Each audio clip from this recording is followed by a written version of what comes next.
Hey COD students. So this is our introduction to our module on nutrition. I'm actually coming to you from Desert Regional Medical Center. My wife just gave birth to our twin girls, and since our class, even though virtual, is about building community and getting to know each other, I wanted to share that exciting news with you. And also, if you see me replying to your posts at 1 or 2 in the morning, that could potentially be why. So as far as our nutrition module, you have 2 requirements. So you're going to complete the reading that you'll find in Canvas, and then you have a discussion to respond to, and the discussion has 2 parts. So the first part addresses specifically the reading, and there's a section in the reading that covers my chart, my chart, my plate. My chart is obviously a medical thing, which I have on the mind. My plate. So some of you will probably have seen this. It replaced the food pyramid to some extent, and one of the reasons that they did that is it is easier to visualize on a day-to-day, meal-to-meal thing for people, right? So if people look at the pyramid, it's just got, fruits and vegetables at the bottom, which were the bigger sections, so you should eat more of those. My plate is similar because it's similar proportions, but it's visualized as a plate of food, right? So what I want you to understand about my plate is a lot of people, when I've presented this to other classes, they say, well, that's very simple, and it's meant to be, right? It's meant to be something that they expose kids to, but then also, even for adults, if people are exposed to that, often it's their first, or maybe their initial exposure to the idea of maintaining a healthy diet or nutrition and that type of thing. And so it's just kind of the tip of the iceberg, right? They start with that, and then they can delve deeper into various theories on nutrition. So my plate, you'll just notice the proportions, right? Half the plate is fruits and vegetables. There's a section for carbs and protein, and then a section for dairy. And so that part of the question is just kind of your thoughts on my plate. Does it align with your current diet? Does it align with your dietary goals? How maybe have you moved beyond my plate, right? Have you done that further reading, that research, and changed your diet in a way that aligns with your health goals?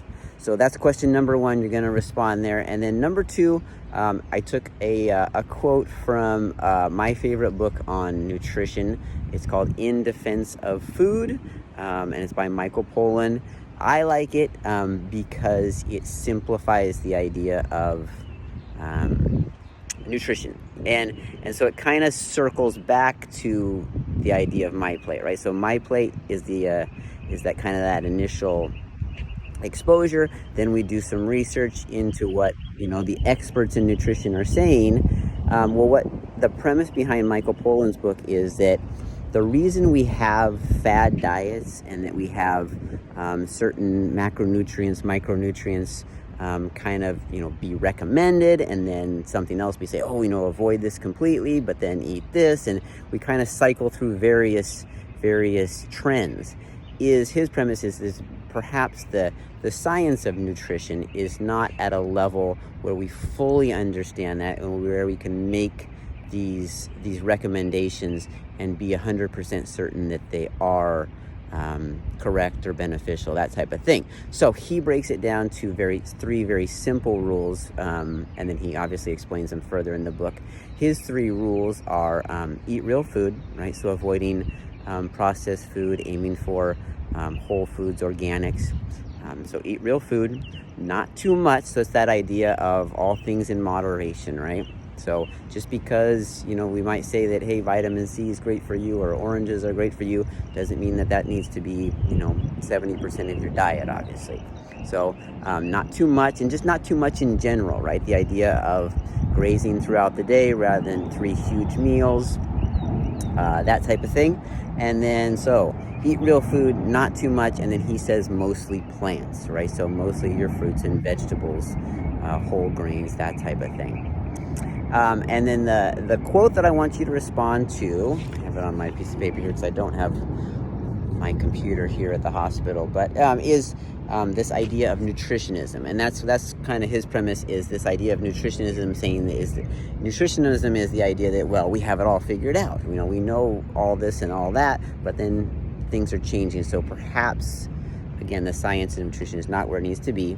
And it hinges on the idea of dualism. Dualism being that there are, as he terms it, evil nutrients and there are savior nutrients. And I'm going to tell you, just from my personal experiences, I have seen this be true in that evil nutrients at one time in history change, and it becomes, something else becomes the evil nutrient and something else becomes the savior nutrient. So my example, and I want you to kind of explain in your answer, if you have seen this, if you've experienced this, maybe it's part of your diet right now. Maybe you have an evil nutrient that you avoid, and you have a savior nutrient that, oh, I have to, make sure that's a part of my diet. I'm going to give you my example. So when I was an undergrad in 1990s, late 1990s, and I was focused on running and my health. The big trend there, and some of you will find this probably, oh, that can't be true, but the big trend was there was one particular, and maybe a couple, I'm sure, more nutritional experts, dietitian types, she was saying the savior nutrient is carbohydrates. Eat all you want of carbohydrates, and the evil nutrient was fat. So her recommendation, and there was books, and she was on TV, and a lot of people were following her recommendations, were eat all the carbs you want as long as you don't eat any fat or very minimal fat, right? So her example was, have all the potatoes, all the bread you want, just don't put any butter on it.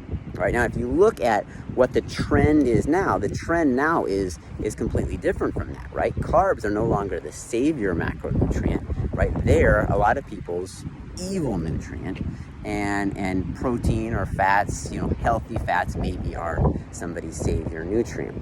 So I'm saying that I want just to your thoughts on that right now. What are the current, or what savior nutrients, evil nutrients have you encountered as far as trending now? And then just be aware that that there are those trends, that these savior nutrients and evil nutrients do change as we learn more and more about nutrition. So I think that wraps it up. Again, you've got some reading to do. You've got one discussion to participate in, but you're going to have 2 answers in there. It's always great if you number them 1 or 2. That helps me out, helps your peers out when they're reading them. Respond to a couple peers so that you get full credit. And this is all due on Friday, the 21st by midnight. We're almost there, so keep up the good work. Yeah, I will talk to you later.